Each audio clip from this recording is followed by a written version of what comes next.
We're here with Valley Hart. We're broadcasting live from Washington, D.C. And we're going to share with you some things that are it's not readily available out there in public, but we're going to share it anyways. Yep, we're looking forward to it. Leonard, thank you. Yeah.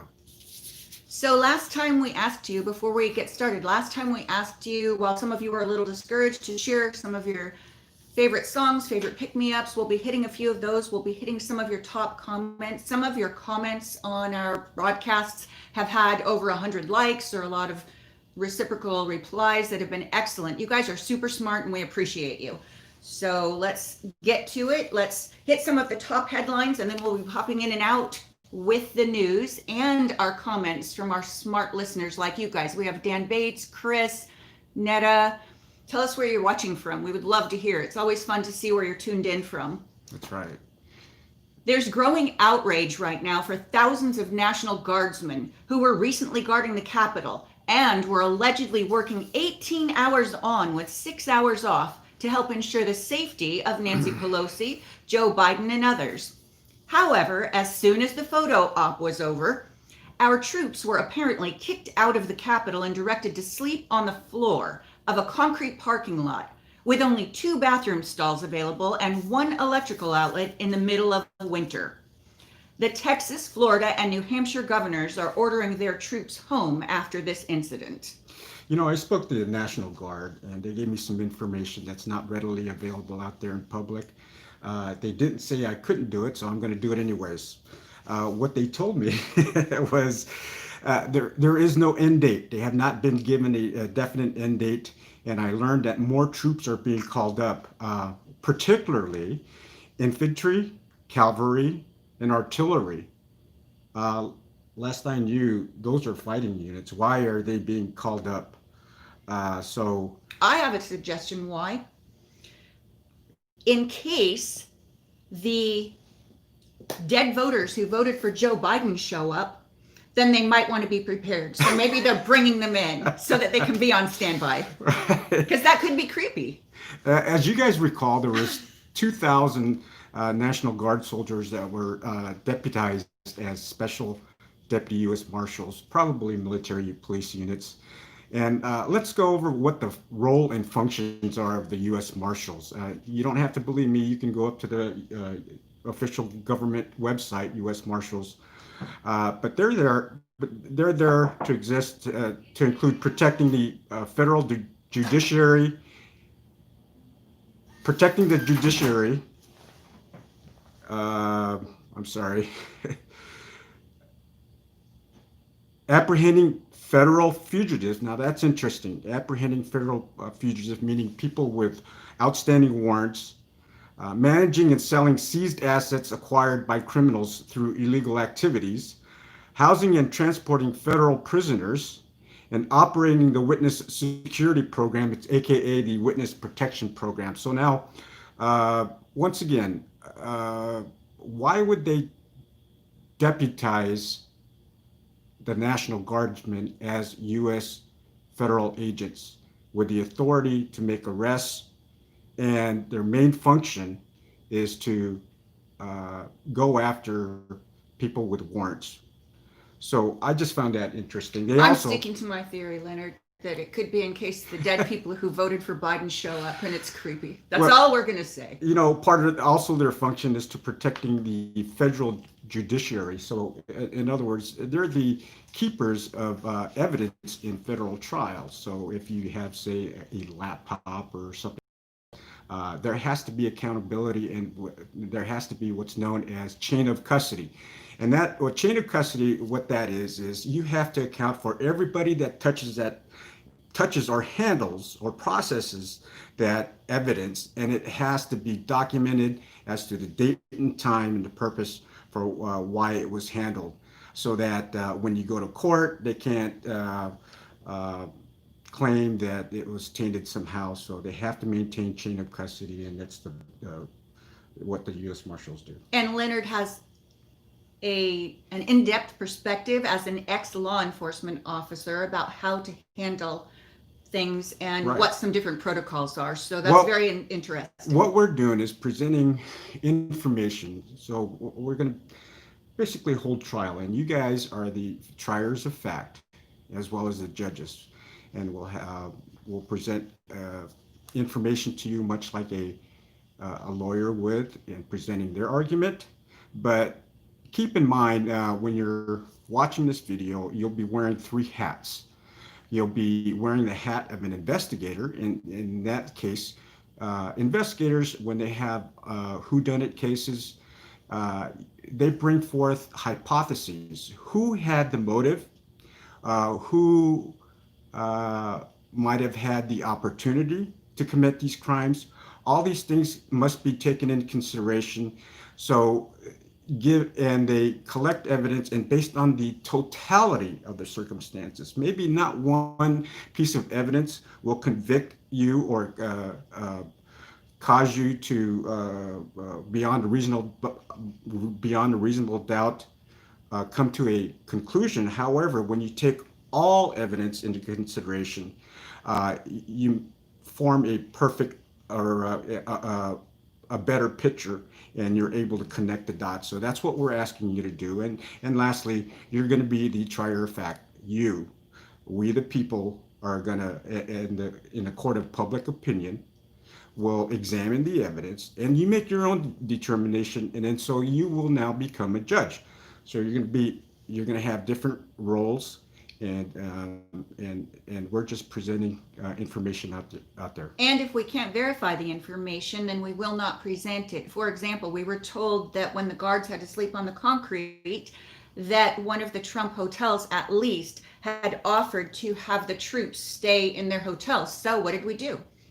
We called the hotel to ask if they could verify that, and they said no comment. Right. Now, it doesn't mean it didn't happen. We're just saying if it's not truth and we can't prove it, we're not bringing it to you. That's and right. We want you to form your own opinions. So keep your comments coming. Antifa continues to riot in Portland and Seattle in opposition to Biden's inauguration. So it was not all about Trump. They are attacking the DNC building, the ICE building, burning the American flag, breaking windows all down the blocks, flipping cars, and injuring police. Many have been arrested. 8. This group was labeled a terrorist organization by the Trump administration, though high-level Democrats allegedly contributed to their bail funds and legal expenses. However, today, Twitter just suspended the Antifa accounts with more than 78,000 followers. Yeah. Well, we know the Democrats, this is their second attempt in impeaching the president. In this second attempt, we see that the first impeachment article for President Trump on Monday, the House of Representatives voted Wednesday after only 2 short hours of discussion with no legal facts or legal representation given to Trump's legal team to present any evidence to refute or even remarks. Last time Nancy held the articles for 28 days before getting them to the Senate. This time we're setting new world records to proceed with the impeachment of Donald J. Trump. Representative Marjorie Taylor Greene, brand new representative, and a feisty one at that, filed articles of impeachment against President Joe Biden this week as being unfit to hold office, accusing him of, quote, abusing his power while in Obama's White House for his corrupt dealings with Chinese and Ukrainian energy companies, and demanding and practicing blatant nepotism, end quote, by helping his son Hunter get financially beneficial business deals. And we're in a position, she says, where we have to make our leaders held accountable. We cannot have a president of the United States that is willing to abuse their power or that can easily be bought off or do favors for foreign governments or their children.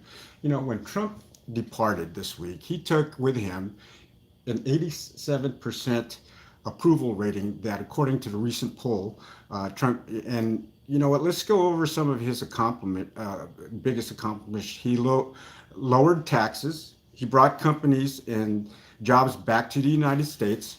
He cut red tape. I'm sorry, I have to write down Anne's comment and we'll come back to it. Anne, you rock. Keep going. Okay, well, he negotiated trade deals with China, Mexico, as well as Canada. And we had the lowest unemployment ever for Hispanics at 3.9% and 5.5% for African Americans. So that's truly a distinguished accomplishment. It is. And Sheila Myers says best president ever. And some of the other things that lead us to that conclusion are he had record child sex trafficking actions and executive orders. We love that. We are here for the children. Do you think that 3-year-old can help themselves? No. And we appreciate every one of you that joins our cause.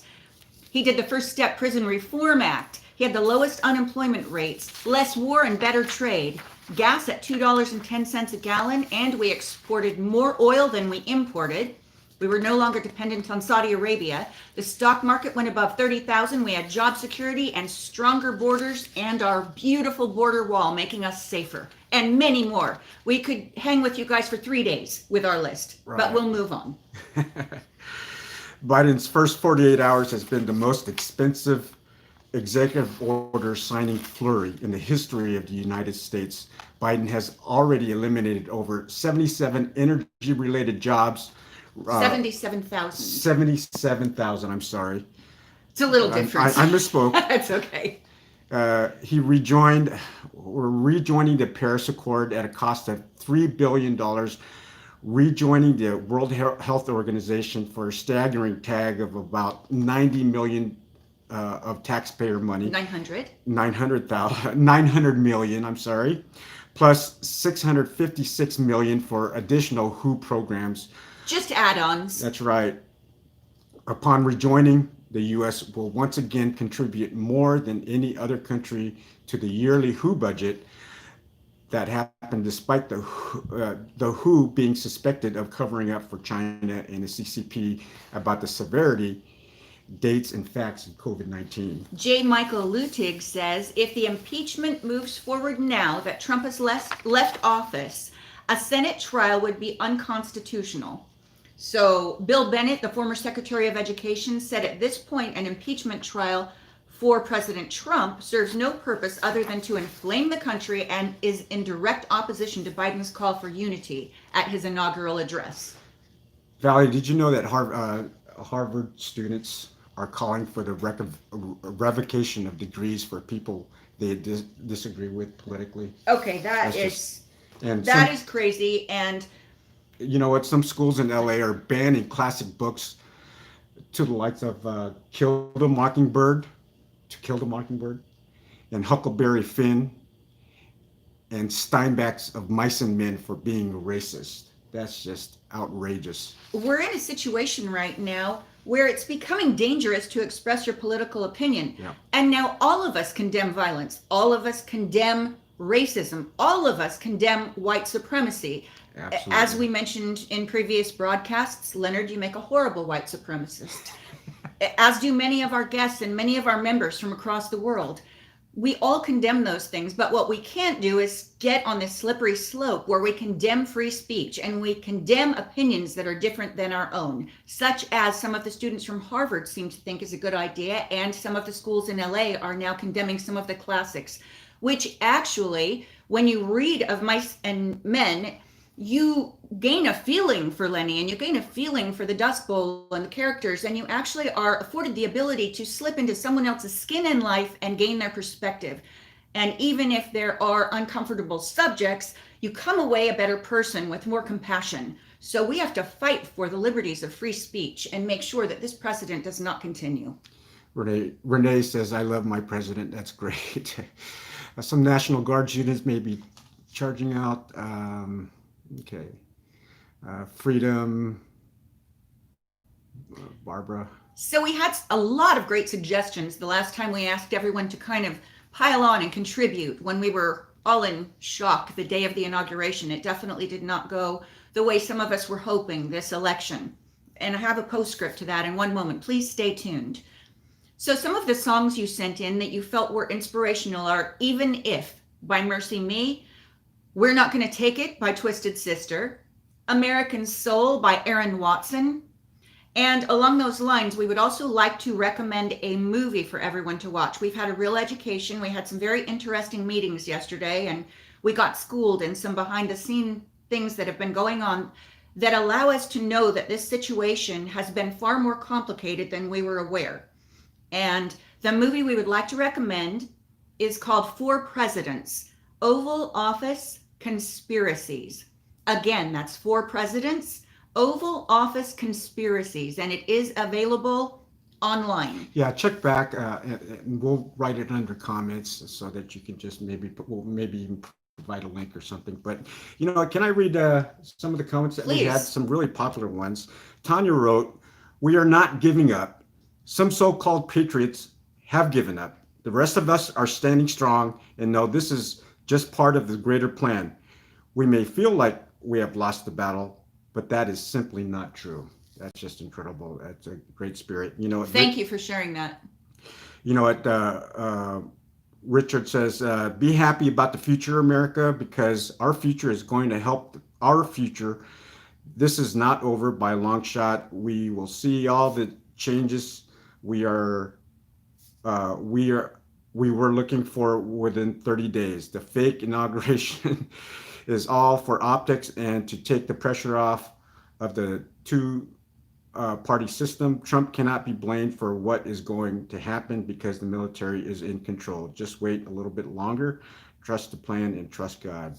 And we appreciate your comments. That is an opinion. We are not in any way promoting That's any right. violence or insurrection or anything like that. We're just merely If it ends up taking years and us getting involved in local government and us demanding paper ballots, demanding voter ID, and demanding that we hold our leaders accountable or that we become our leaders, whatever it takes, that's what we're going to do. there are freedom-loving patriots from all over the country.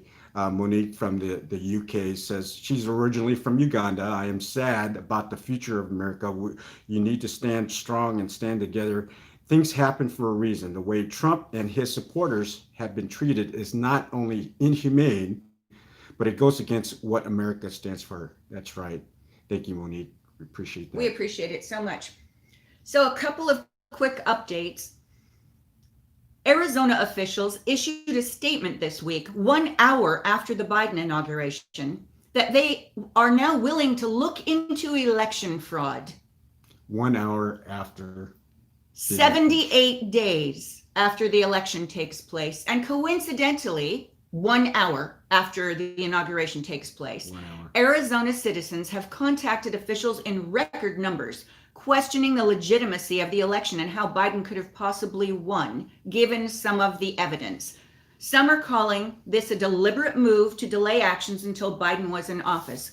As many of you know, I was a registered poll watcher in Arizona. I actually witnessed fraud, videotaped it, turned in affidavits, crossing my fingers. Even though Biden has already been inaugurated, I don't know what the legal implications of this. We are a pit bull with our teeth in this bone, and we will not let it go because we cannot. This is not about a singular election. This is about the rights for every American to have their legal vote count. And every illegal vote that is counted cancels out someone who truly should have been counted and had their voice heard. That's right. So we appreciate your efforts, Patriots. We're in this together. If you'd like to support us in our missions, please go to our website at www.c-vine.com. On the top of the page, there's a donation page. You can donate a one-time donation or continue to do so on a monthly basis in any amount.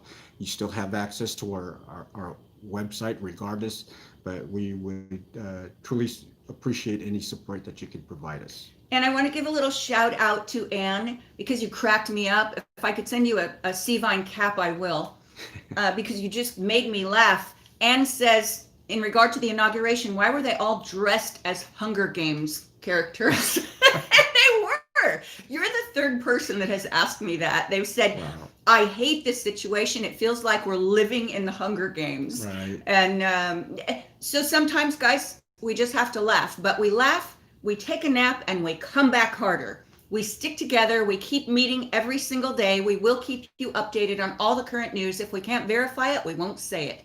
So we appreciate all the different places that you're coming from. Appreciate all your comments. We really love reading them afterwards. We have the smartest viewers in the entire universe. We do. They're woke. I'm a Marine. That's right. Okay, so We appreciate your patriotism, your encouragement, everything, your prayers. And we are live here in Washington, D.C. for CVine News. I'm Valley Hart, and I'm Leonard Bacani. and we will be checking back with you tomorrow.